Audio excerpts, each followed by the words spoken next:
Hi everyone, welcome back to Life Aveda's official YouTube channel. I am doctor Akanksha और आज हम बात करेंगे एक बहुत ही इन्फॉर्मेटिव टॉपिक पे 6 worst food for gut health. आज हम बात करने जा रहे हैं गट हेल्थ के बारे में।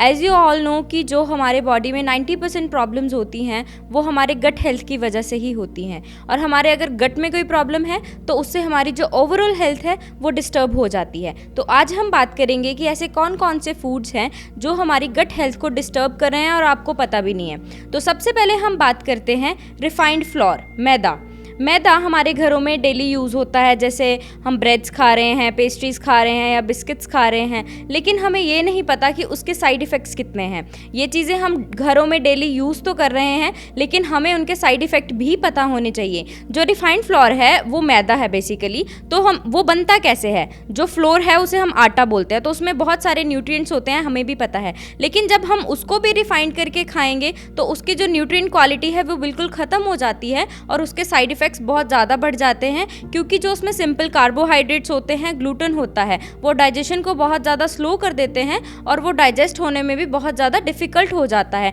इससे हमारे डाइजेस्टिव इश्यूज आते हैं लाइक ब्लॉटिंग, गैस, इंडाइजेशन।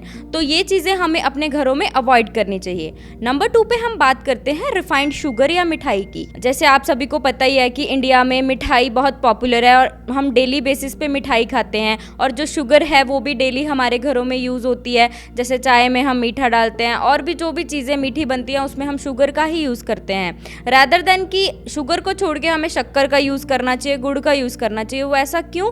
क्योंकि जब हम शुगर खाते हैं वो हमारे शरीर में इन्फ्लेमेशन करती है। तो इन्फ्लेमेशन से क्या होता है, जो हमारी गट लाइनिंग है वो इन्फ्लेम्ड हो जाती है और जो खाना है वो अच्छे से डाइजेस्ट नहीं हो पाता है और वो हमारी बॉडी में एसिड प्रोड्यूस करने लगता है। जो HCl की प्रोडक्शन है वो बहुत ज़्यादा इंक्रीज हो जाती है, जिससे एसिड रिफ्लक्स होता है, ब्लॉटिंग होती है, गैस होती है और एसिडिटी हो जाती है। थर्ड नंबर पे हम बात करते हैं फ्राइड फूड और ट्रांस फैट्स की। जो भी हम घरों में समोसा खाते हैं या पकौड़ा खाते हैं वो ऑयल में तल के खाते हैं, लेकिन हमें ये नहीं पता वो ट्रांस फैट हमारी बॉडी को कैसे अफेक्ट कर रहे हैं। जो भी हम चीज़ें तल के खाते हैं वो क्या करता है, ट्रांस फैट हमारी गट में जाके हमारे गट फ्लोरा को डिस्टर्ब कर देता है, म्यूकस को प्रोड्यूस करता है, गट लाइनिंग को डिस्टर्ब करता है, इन्फ्लेम्ड कर देता है, IBS जैसी दिक्कत आना शुरू हो जाती है, और भी डाइजेस्टिव प्रॉब्लम जैसे इंडाइजेशन, ब्लॉटिंग, गैस, ऐसी प्रॉब्लम्स आने लग जाती हैं। फोर्थ नंबर पे हम बात करते हैं कोल्ड फूड।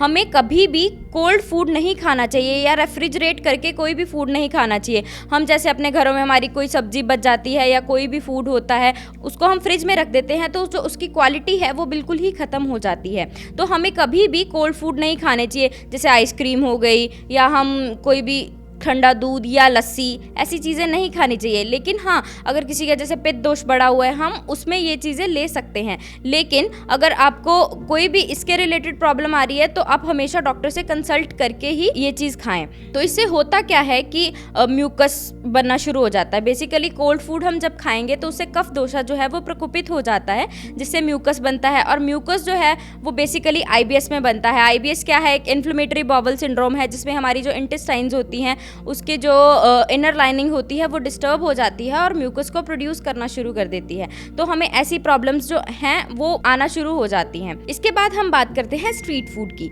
स्ट्रीट फूड में बेसिकली हमारी हाइजीन जो है वो बहुत ज़्यादा डिस्टर्ब हो जाती है और गट फ्लोरा जो है वो भी बहुत ज़्यादा डिस्टर्ब हो जाता है। हाइजीन में क्या रहता है कि जब भी हम स्ट्रीट फूड खाते हैं तो हमें नहीं पता वो कैसे बनाया है, उसमें हाइजीन का बहुत ज़्यादा ध्यान रखना पड़ता है। तो जब हम स्ट्रीट फूड खाते हैं तो ऑब्वियसली उससे हमें डाइजेस्टिव इश्यूज आते हैं, एसिडिटी होती है, गैस्ट्रिक रिफ्लक्स होता है, HCl की प्रोडक्शन बहुत ज़्यादा बढ़ जाती है और खाना अच्छे से डाइजेस्ट नहीं होता है, ब्लॉटिंग होती है, गैस होने लग जाती है। उसके बाद हम बात करते हैं एक्सेसिव स्पाइसेस एंड चिलीज़ की। तो अगर हम अपने घर में भी ज़्यादा स्पाइसेस और चिलीज़ का यूज़ करते हैं तो वो क्या करता है, हमारे पित्त दोष को प्रकोपित कर देता है, जिससे हमारी जो गट लाइनिंग है वो बहुत ज़्यादा इन्फ्लेम्ड हो जाती है, इरिटेट हो जाती है, और उसके इरिटेट होने की वजह से हमें पित्त दोष से संबंधित बीमारियां होना शुरू हो जाती हैं। जैसे इससे हमें पाइल्स की प्रॉब्लम हो सकती है, हेमराइड्स की प्रॉब्लम हो सकती है, अल्सरेटिव कोलाइटिस की प्रॉब्लम हो सकती है। तो ये चीज़ें अगर हम अपने घरों में ज़्यादा यूज़ करेंगे और सिंपल फूड नहीं खाएंगे तो वो हमारे डाइजेशन को टोटली डिस्टर्ब कर देती है। ये तो मैंने बात की कि ऐसे ये कौन से फूड हैं जो हमारे गट फ्लोरा को, हमारी गट हेल्थ को और ओवरऑल हेल्थ को ख़राब कर रहे हैं। तो तो अगर हम अपने घरों में स्पाइसेस की बात करते हैं कि हम अजवाइन ले सकते हैं, जीरा ले सकते हैं, जिंजर ले सकते हैं, लेकिन इन सबको साथ में लेना ना बहुत चैलेंजिंग हो जाता है। तो हम हमारे लाइफ अवेदा का एक प्रोडक्ट है एसिडोफ्लक्स, तो एसिडोफ्लक्स सिरप को हम अपने डेली लाइफ में यूज़ कर सकते हैं, या आपको कोई भी डाइजेस्टिव इश्यूज से रिलेटेड प्रॉब्लम्स आ रही हैं तो हम उसमें एसिडोफ्लक्स का यूज़ कर सकते हैं।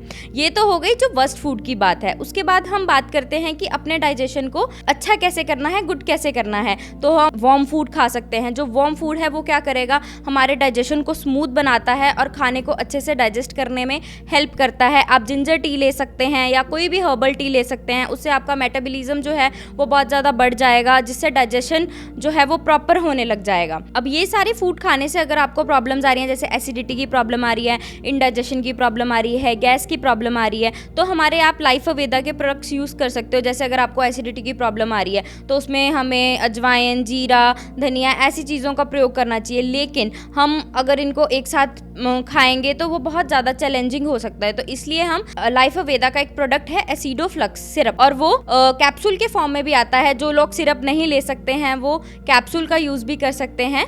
तो आप एसिडोफ्लक्स का यूज़ अपने घर में, अपने डेली लाइफ में कर सकते हैं। सेकेंड, अगर आपको गैस की बहुत ज़्यादा प्रॉब्लम हो रही है तो आप गैस्ट्रोजी कैप्सूल हैं लाइफ अवेदा के, वो यूज़ कर सकते हो। साथ ही साथ आपको अगर इंडाइजेशन की प्रॉब्लम हो रही है तो आप डाइजेस्ट इजी का यूज़ कर सकते हो। इन सब प्रोडक्ट्स का लिंक आपको डिस्क्रिप्शन बॉक्स में मिल जाएगा, और अगर आप कंसल्टेशन करना चाहते हैं तो वहाँ पे कंसल्टेशन नंबर, हेल्पलाइन नंबर दिया गया है, आप कंसल्ट भी कर सकते हैं। और साथ ही अगर आपको वीडियो अच्छी लगी है तो प्लीज़ लाइक करें, शेयर करें, सब्सक्राइब करें, और मिलते हैं अगली वीडियो में। तब तक स्टे हेल्दी, स्टे सेफ।